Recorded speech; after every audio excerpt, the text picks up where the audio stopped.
My husband will be pouring for those of you that are new. Okay, so libations. I'm not sure if the new people joining know what libations are. I'll read the introductory statement just as a clarification piece. Okay, so libations are poured as part of rituals such as birth, childhood to adulthood, eldership, ancestorship, and special celebrations which mark the African rites of passage. We ask for the guidance and wisdom of the ancestors who went before us and those whose lives were lost in the Middle Passage as we commune weekly in this book club, and particularly we ask that the ancestors hold and guide us in our study of Yurugu. So as we pour libations today, we keep in mind ancestors whom to you, to me, to us embody the following principles. And as we pour the libations, the response is Ashe, so be it. So while we're pouring, we're thinking of all of the ancestors who are embodied in the spirit of the Yurugu book and the spirit of those gathered here together. And also we think again about the St. Vincent people caught up in the volcano. Yeah. Okay, so as I said, the response is Ashe, as Eugene pours. So we pour libations for all who dared to define, defend, and develop our interests as people. We say Ashe. Ashe. Ashe. For our ancestral land, we say Ashe. Ashe. For our people then and now, we say Ashe. Ashe. For our children and those yet unborn, we say Ashe. Ashe. For Kawaida, Nguzo Saba, and Ma'at, we say Ashe. Ashe. For the systems of views and values which give identity and purpose to our lives, we say Ashe. Ashe. For the new world we struggle to build, and for the continuing struggle to reconstruct and reconnect our history and humanity in our own image and words according to our needs, we say Ashe. Ashe. We ask that the ancestors drink heartily and quench your thirst. Monekasa, it is finished, it is done. Ashe. Ashe. So I hope everybody was able to read chapter 3. Anybody didn't complete chapter 3? Besides the new people, I'm assuming that you guys haven't read chapter 3 yet. Man, I got to it. Okay. Wow.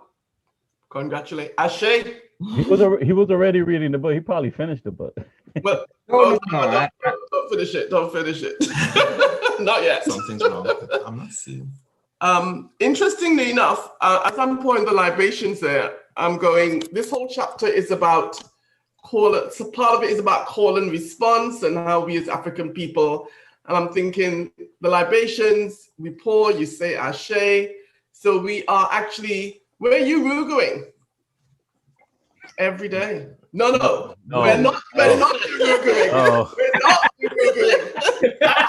What was I thinking? Uh-oh. I thought you was a now.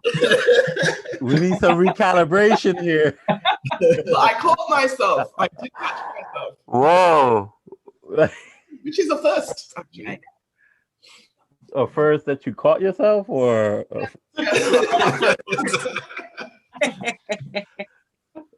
hey, Cool Breeze. I mean, you don't catch her, like, you let her fall. Like, come on, man. You gotta. Capable of catching yourself. Don't worry that. What doesn't kill you will fatten you. That's what his prophecy is. So, does anybody have any questions or comment? Hey, your camera, Buckets, went to your moon there. Shoot. Okay.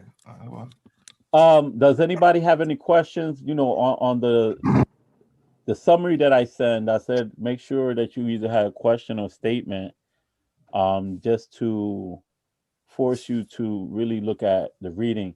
Anybody has any comments or any questions off the rip?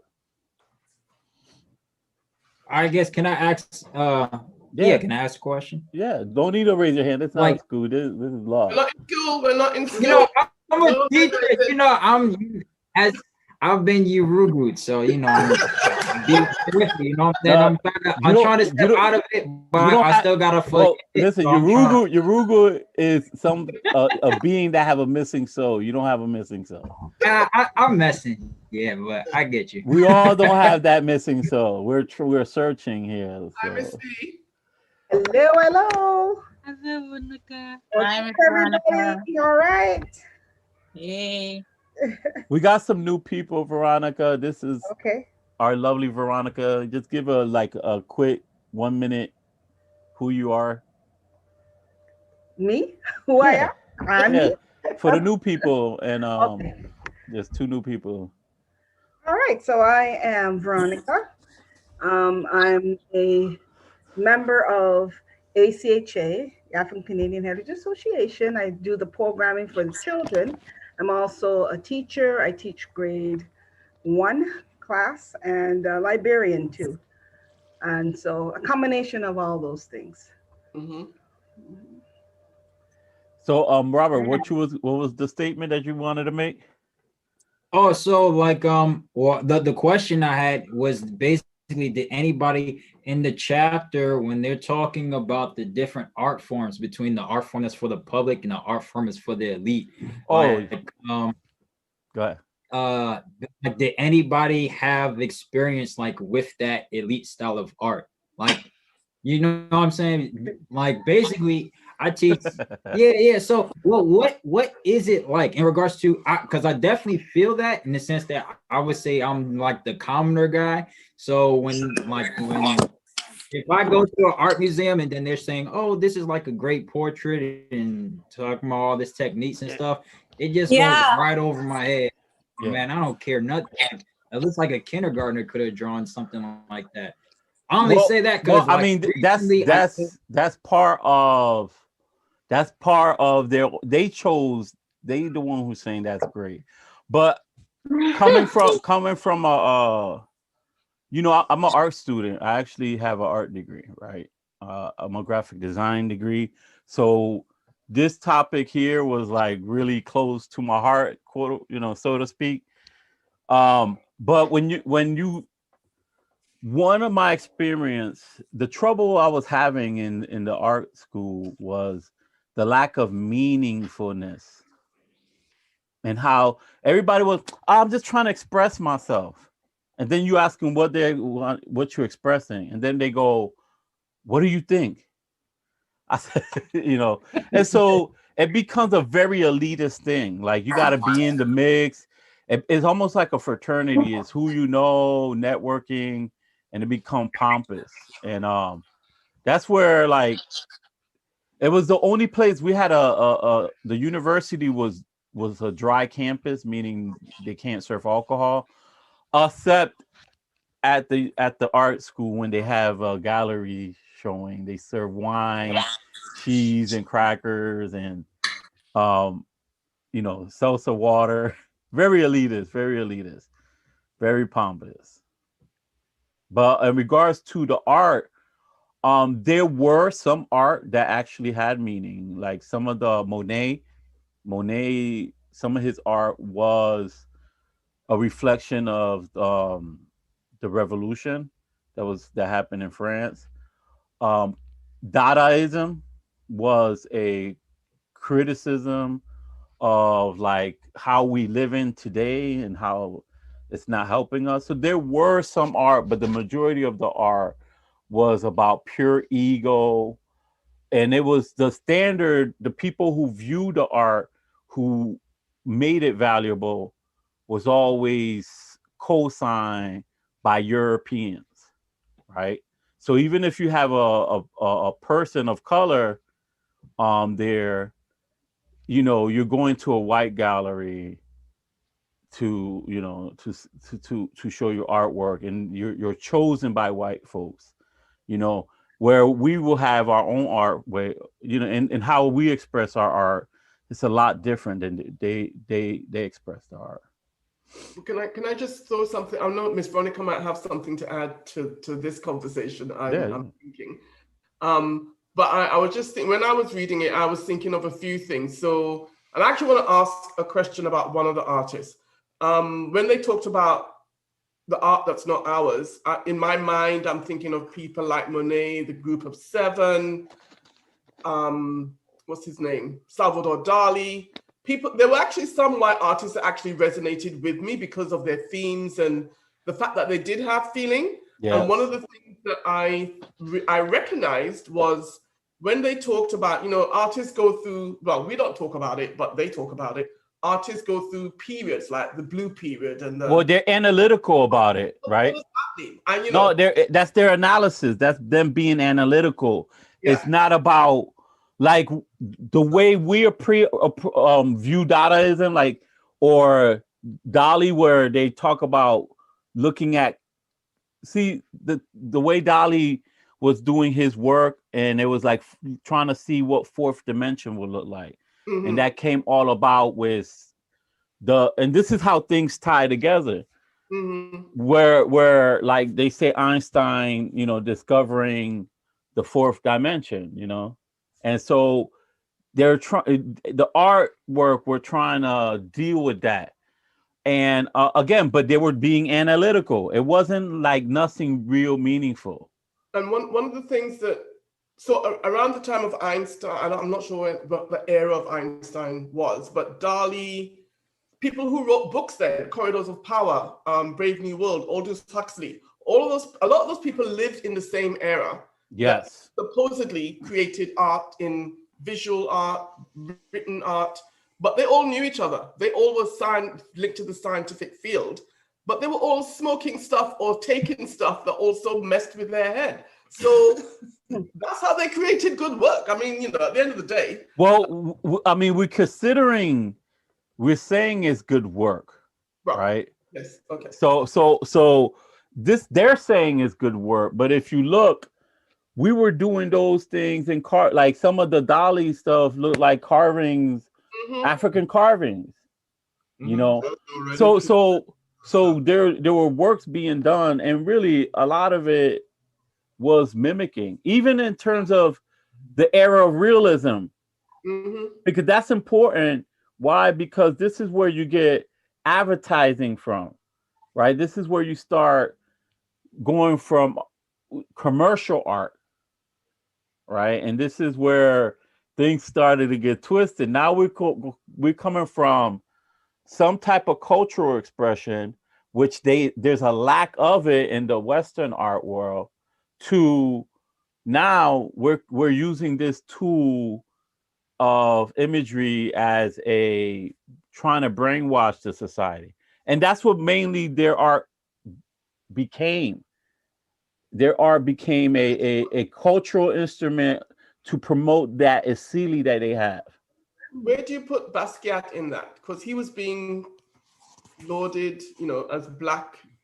And they talked about art, popular art and graffiti. Right? Well, remember now, see, the thing is, you always have like people who like there's always the anomaly, like the person that's not caught in the matrix. And so there were people there that were doing some of their works, but just even the analysis and how people were viewing their artwork was purely analytical. You know, but you can analyze something that is purely a different type of art, though. So, I mean, you're analyzing it from your standpoint, but any art could be analyzed, right? We analyze regardless of what it is. Well, the thing is, we're not dealing with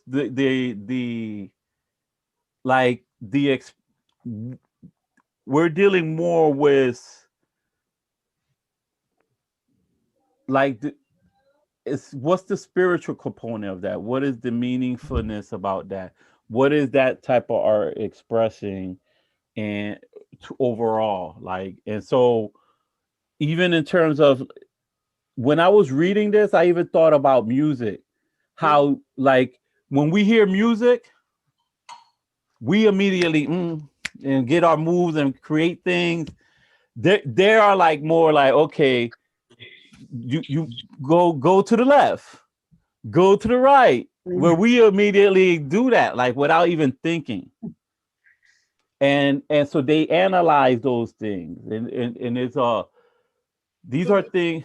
We've talked a lot about what their art is, but we haven't said what our art is. And I would like to suggest. Well, our art expresses spiritual stuff. Our art expresses the cosmos. Our art expresses belief, religious stuff, nature. And that's represented by carvings, by masks, by paintings that we sculptures. You know, how Veronica ties her scarf on her head. It's more, you know, see, it gets to you more. Just to simplify this, very simple, right? Like you have a hammer, right? There's a hammer, and we see that hammer as a tool, right? To drive in nails, right? And so that hammer been used for a long period of time. Here comes the Wazunga, and he like, yo, I could clunk somebody in the head with this hammer. So it's the way the observer is the important part here. How the observer is thinking and viewing the world, right? Because what we could, like, for instance, we created music, a genre of music, because we were being deprived of instruments. The art schools were being eliminated, the programs. And so we created our own art form, and we were trying to vent and express certain things. And so we created hip hop, graffiti. We did graffitis, dance, a new form of poetry, a entire new genre. I mean, from art, it became a way of life, a new philosophy. You know, those are the things, you know, and every genre of music, almost every genre of music, stems from our own creation, right? And it never started analytical. The blues, it started like, it's all like intuitive, like, you know. I think our art is more based on expression, on feeling, we communicate with our art. We're always telling something. There's always something that comes out of it. Yeah. That's why we don't have to analyze it, because as soon as you hear it, automatically it hits. Yeah, right. So because it is so it evokes such emotion that they felt the emotion when they saw our work, but because to just ensure that their asili is being met, then what they have to do is to take that and then break it down. Everything that they've taken has to be something that they have to process. They have to go, because they don't generate it. They don't generate. They actually just absorb. They imitate. Right? And it is true with every period of the art. Picasso, I mean, every single, and they call that like more the primitive, right? What is primitive really, right? Well, prime is first. First, right? Yeah. So so because that's their nature. Because we're being assimilated in that way too, right? All of a sudden we too look at our art sometimes and analyze it and don't think it is good as, or in order to be to fit in, we've got to kind of change the way that we might do something, or if we do, we find that it is not appreciated as much. We mimic them. We start mimicking them. We do, but that's like a brainwashing for us. You know, your brainwashes to think that our work is not as good as, or it has to have a certain element in order to be something that is accepted. I don't know if you remember, but years ago we had a program called Fresh Arts, and some of the ACHA children were part of it. I was one of the instructors for the program, and we were on College Street at I don't know if you know that craft building. It was right next to the art gallery. and we had our class in this loft. And I'm having children come from ACHA there. There were also some Aboriginal children as part of the program. And we had children from all over. And when we started the program, the first thing they wanted us to do is they want us to produce pieces of art. That what will happen after that is that we will have like a gallery showing of the art. So the problem then became the children thinking, well, I can't draw like, or I can't, they were already limiting themselves. Even the native children, like, I don't draw like that. No, I can't put my artwork up. So one of the things we did, we went to alternative art galleries. And what I did is I took them all around like Spadina, all those streets, and we went into all these little tiny galleries, and I had them just walk through and look at art done by different people. We're not just going to go to the art gallery and look at just what's in the art gallery. Let's look and see how people wanted to express themselves. We saw all types of art. And by the time we were finished, they were thinking, well, wait a minute. In one of the galleries, we saw somebody use nails and wood and made something. And I couldn't even understand that. But boy, that was art. Could have had it on the wall and had the light shining on it. Right? So I said, no, well, what do you feel? What are you feeling? Now that we've gone and studied art, let's make ours what we think art is. Right? And everybody could then sit and their work, all of a sudden, it looked good. And the colors they use, like, oh, wow. I said, all we need to do is put it on a wall. Let's put it on the wall and we just stand back and look and tell me now if you don't think your work is art. Yeah.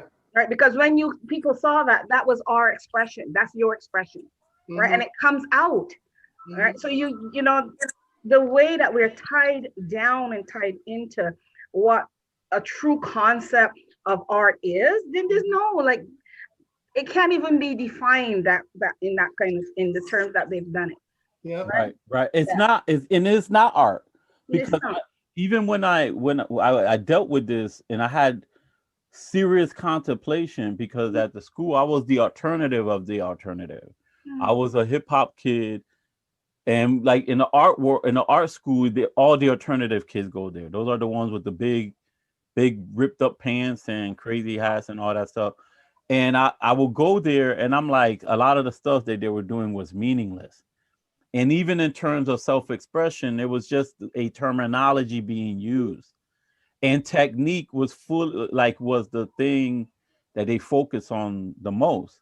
Now, to tie all this back to what Ani is talking about, like when Linda's going to the emotion, the self-expression, this is what Ani calls the spirituality, right? She talks about they take out the spirit out of things and then they develop their worldview. Things become meaningless and they develop their worldview. Also understand that they are using art as a tool of their power to express their power. Remember, in Ptolemy II, Ptolemy told the Egyptians, we need some white deities up statue next to the black statue, because at that time people were going into the temples and they were actually everything was black, and so he wanted some white ones. And that's something you can look. It's Ptolemy II, by the way, brother. I know, Robert, you looking there and this. And so art becomes is a cultural expression. And so at this time, like the time period that you were talking about, Linda, white supremacy was solidifying itself. And like 100 years ago, like in the late 1800s. And this was part of that mechanism, right? They needed to control so now you're forced to look at the world. Remember, appearance and reality. This is part of that too. Now you were forced to look at the world through their eyes. Mm-hmm. Yeah. So when you talk about surrounding yourself with your images, it makes a lot of, everything is being consolidated by what's written in this book. Because when we started collecting Black art, at home. Not expensive anything, just art that reflected us. I actually, back in the day, was thinking, no, it's not posh like everybody else is, but it's stuff that we felt comfortable living with around in our house. And it's actually, once we started doing it, we couldn't stop, because now you can't put some lovely white piece of art next to all of your art that has meaning, right? So people come to our house and they go, oh my God, your house feels comfortable. And I think that's part of why it feels comfortable, because we are surrounded by pieces of artwork in different forms that reflect who we are. And it makes, Veronica, I know the same thing for you, but it makes a difference as to how you feel when you come home to your home. It's spiritual. Again, everything like smell, anything you smell, see, things that affect you psychologically is considered spiritual. Mm-hmm. This is why we use these things in Ifa and Kemetic spirituality and Voodoo spirituality, Lukumi, even in Christianity. We use these things. When you go to those big, massive church, right? It's like, oh, right? It's like the all of it. It's like, and then the nice glass colors. I always love those things. I like, I was like, oh, that's dope. I like that. And so it changed your whole energy. Go ahead, sis. So as we're talking about like African art and stuff, I spent like the last 2 weeks researching what kind of African art I wanted to put into my house. Like I knew that I did not, I wanted to bring that vibe in. And I've bought a lot of European art, statues, all that, and put into my house. And let me let you know, I've never saged one off. I've never considered if it was evil or dark or bad. But the minute I started buying African art, I was like, oh no, this one might be a little. And it does, I think it does come from this idea that we have that our art is evil. No, but not. So it is spiritual, but because of the lenses that we've always been forced to look. At our art it doesn't stop at art, though. It doesn't stop at art. No, it's everything. But everything as you were talking about the new genre that we've created, whether it's been blues, whether it's been hip hop, whether it's rock been and roll, graffiti, rock. I know other Africans that would look and say that art is evil. They will be the first to stand up and say it's wrong, it's evil, it's the devil's music, it's this and it's that. And it's because we have been so trained to fear that almost. You understand, to do any, and that must be like something, I don't know, maybe our ancestors were punished, killed through it, but there is a sense of fear in it. I'll tell you how, like, I've come a long way. But before, if I had gone into somebody's house and let's say the decoration was just overly African and they had too many masks and they burnt some sage in front of me, I would have definitely been gripping my pearls, waiting to get out of there. And be like, oh my God, I don't know what they doing in there. Like like that white, like that we went back to the slave masters, like, massa, I don't think they're supposed to be doing what they. You know what's so.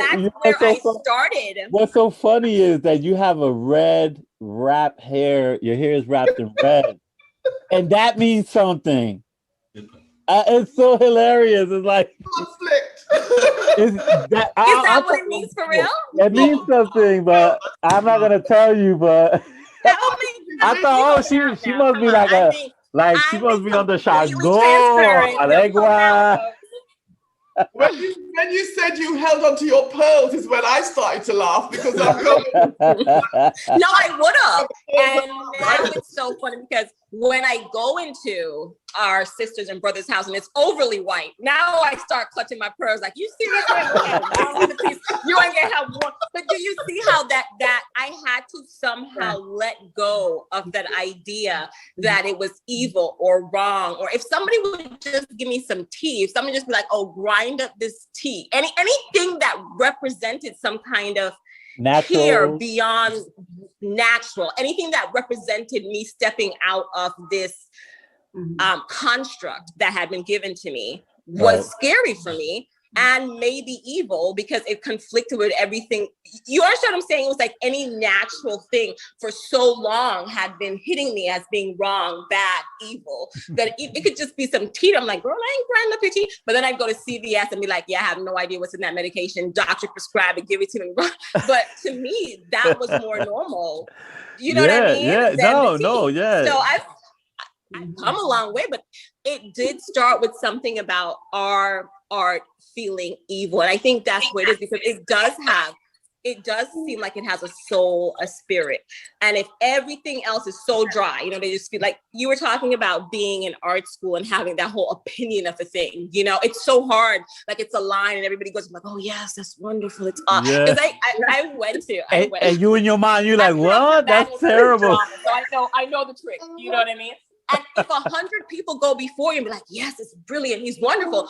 When you get up there, it's so hard to be like, what the hell is this trash? I ain't paying no money for this, because it's already been built up so much that you really feel a pressure to be like, and that is what they do. It's absolutely. And you know, the book talks about the appearance, right? Like they create the appearance. Like really, you could destroy Western society by destroying the appearance. In some way, COVID-19 kind of was a wake-up call for everybody, and like, wait, hold on, they're not this like super intelligent people. Look how foolish they're behaving here in the United States. I was just talking about something like that. We elect officials off of how they look, and then for once they had to think, and we were like, ooh, wait a second, I don't know if we're electing the right people. You know what I mean? Like, everything is hunky dory until, you know, until they actually have to perform. You know, once they look real good up there, boy. I mean, they suit and tie, but once they had to think, I was like, we need a test or something. we gonna need you to take a test before you're like some kind of logical thinking test. You can't just be going up there no more. We so sorry. Well, they don't even have empathy, right? So it's not just logic. I mean, empathize with people. Empathize. Like when you're running a civilization, what are you doing? Like, you know, are you gonna be now coming from the point of view of this European Asili? They separate things, so they objectify things, so they're not connected to the people. And so when we're running a system like this in the United States, there's no type of empathy, there's no type of somebody getting feedback from somebody. So there's no type of empathy, there's no type of connection. So whatever happens to the citizens, you don't care. Mm-hmm. You don't care, and that's, you know, it's sad. Did we start this chapter yet? I think we've jumped all over the chapter. We're the chapter is small, and I think I mean we could go into the chapter. Well, while we're looking, I just wanted to say something to Miss Naila. Is it Naila? Naila. Is it Naila or Nala? Nala. Nala. Okay. Nala.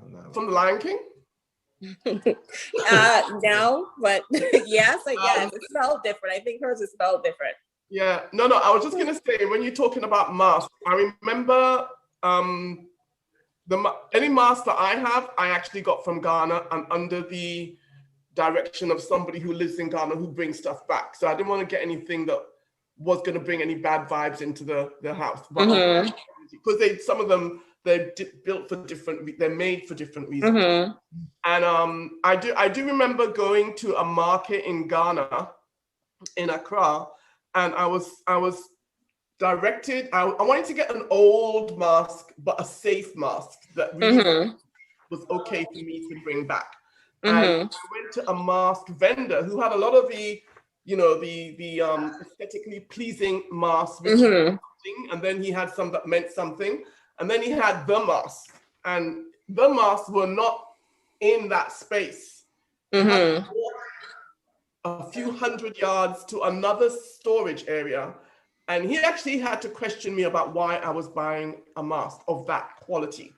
And I said, I just wanted to see what, you know, because I've heard stories about masks, and I said, well, what kind of mask would be a mask that I probably wouldn't want to have in my house, or I would want to have in my house, that's an older sort of kind of mask. And I actually never got to see the mask that he had, because by the time we finished the walk to where he had the ceremonial kinds of mask, I just said, no, I don't want it. Just Yeah. having that conversation. I'm good. I'm good. More Not in ready for awe. that type of power. I hear Yes. you. So needless to say, I don't have one of those masks. Didn't buy it, didn't bring it back. But they are made with certain things in mind, and they are the spirits of the people that they embody. There's various different reasons. I don't know all of them, but I do know that you got to be respectful about what masks you put in your place. And you need to know which ones are just pleasing aesthetically for no good reason other than it looks nice. That's the one I want to. The one I can't be wrangling. I can't be wrangling anything. I'm not on that level yet. Just be safe with it. Just be safe. Yes, I actually bought a mask online from somebody. I have no idea. Don't be judging me. I have no idea where this mask came from, but it looks good. I saged it off, and I looked everywhere for this mask, and I couldn't find anything on this mask. So then I just made stuff up. I was like, yeah, the earrings are for this. The hole in the ear is for wisdom, listening. I literally just infused stuff in it. And when people come, I got to do what I got to do. My culture has to start somewhere. Okay. And I believe that I have that power. So I have just infused all kinds. The markings mean, listen, if you came to my house, you would think I knew that mask left, right. I'm telling you right now, there's a meaning behind it. You're like, ooh, yeah, I'm like, all that, girl, all that. Amen. But I am infused. I got to work with what I have. And I feel like we shouldn't limit our power. I think we should trust our natural connection. That's why I'm like, you know what? I'm going to trust my natural connection to the past and feel what I feel. What does this color mean to me? What does these earrings mean to me? What does this large eyebrows mean to me? And so I have my own personalized African mask. Yeah. Now, that's how we're doing it. Now going to the chapter. So, Lindis, what is the meaning of aesthetics? You're gonna put that on me just like that? Yeah. Miss Wheeler, I need help. Oh my God. What is the power of symbols? That's where are we? Chapter 3, right? Yeah. Oh, what is the power of aesthetic? You want me to read it, or you want me to explain it? The definition. The definition. Miss Wheeler. Oh, JB, are you gonna read it? Yeah. She's cooking today. She's still cooking for little homie, so she's gonna be late. You're on the spot now. Got me today. Miss Wheeler. Yeah, I mean, I wish I was good, but I got little homie with me too, so it's gonna have to be a group effort. It's gonna be a group effort. I didn't remember the page. One time, JB, this one time. So there are two uses of the term aesthetic. Is that what you want, Mr. Ra? Yes? Okay. He's taking himself off the camera. Okay, there are two uses of the term aesthetic. Right, he ran away. That will have relevance in this discussion corresponding to its usages in European culture. First, we want to identify the European conception of beauty. Oh, this is a meaty one. The European conception. What page is that? What page is that? 199. 199. Thank you. The beginning of chapter 3. Thank you. Okay, the European conception of beauty. In the sense of the forms, images, and experiences that evoke positive emotional responses from those who have been inculturated in the tradition. This sense of the European aesthetic is closely related to value. That is, its themes are expressions of European value. This is the aesthetic that reaches to every layer of the culture. The values and images involved are not limited to the ordinary person, although they are more consciously expressed in the media that addresses itself to the non-intellectual and to the popular art forms. Can you read that last sentence you just read again? Because you gotta really understand that. And images involved are not limited to the ordinary person, although they are more consciously expressed in the media that addresses itself to the non-intellectual. See, now, I just wanted to stop there for a second because you see what it just says there. It's not, it is it's purposeful. They doing all these things for a reason, and so they're consciously expressing these things. And go ahead. I was going to say, but this should not confuse the issue. Mm-hmm.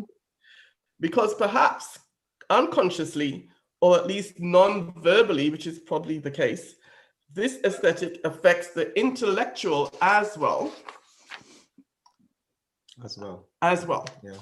And the second way of using aesthetic is at the beginning of the next page. Because of the peculiar nature of European culture, we have to include another meaning of the term aesthetic. In characteristic European fashion, there is not only the experience of the beautiful, but there is the objectification of that experience as well. In keeping with the azealia of the culture, it follows that there must be a science based on this objectification. I think I'll stop there. Yeah, I'll stop there. So so what would you say about that? That there must be a science. So I what class was this? It was philosophy. In philosophy, we learned about this golden rule idea that if your face measured up to a certain amount, like if your forehead was exactly, I don't know exactly what the golden rule is, something super stupid.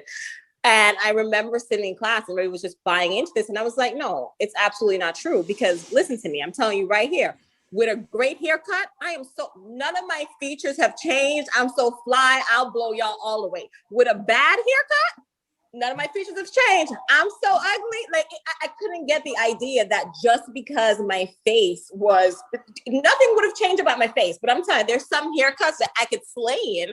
And then there's some haircuts that I just want to look that great. And it had nothing to do with how far away my eyes were from the thing. But it gives them a control over beauty because now they're able to set this standard and say, and what was funny is I saw this on Oprah. The person who has the best face for this is Jennifer. What's her name? Angelina Jolie. You know, the lady with the big lips. Mm-hmm. She's the golden rule lady. Like her face. That's who they were looking at, right? They weren't looking at us for beauty. They were looking at themselves. They were describing their worldview, and then they imposed that on everybody else. Mm-hmm. So if you don't fit this mold, this aesthetic of beauty, then you're not beautiful, or there's something wrong with you, or you look like a primate.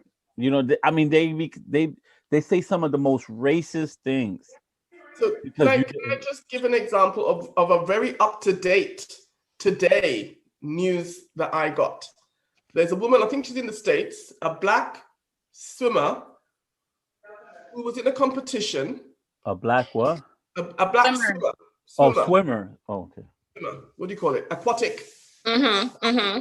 Right? And she wore the costume, the legal costume that everybody had to wear, right? And because it was the legal costume, they didn't take into account body types. Yeah. Right? And they already tell us we can't swim because we're too heavy, we don't float, right? Mm-hmm. And this woman actually won the meet that she was in. She won the race that she was in. They disqualified her, took away her prize. Guess why? Because her bum cheeks were exposed with the swimming costume. Yeah. The bum cheeks were touching. I mean, we see it all the time with Serena Williams, right? How she dresses, and then like they talk about her. Yeah. Yeah. It's throughout tennis. And move it one step further. Somebody in the crowd took pictures of her bottom, her behind, and posted it somewhere so people could see what they were talking about, why she was disqualified. Because she was black. Anyway, they gave her back. The people who were judges just said, this is a load of rubbish. At least good for them. They reneged on that. And they even for you to buy clothes, I know many times the sister complained about the jeans are not cut for their body. Not in this day and age, though. Not with the stretch jean.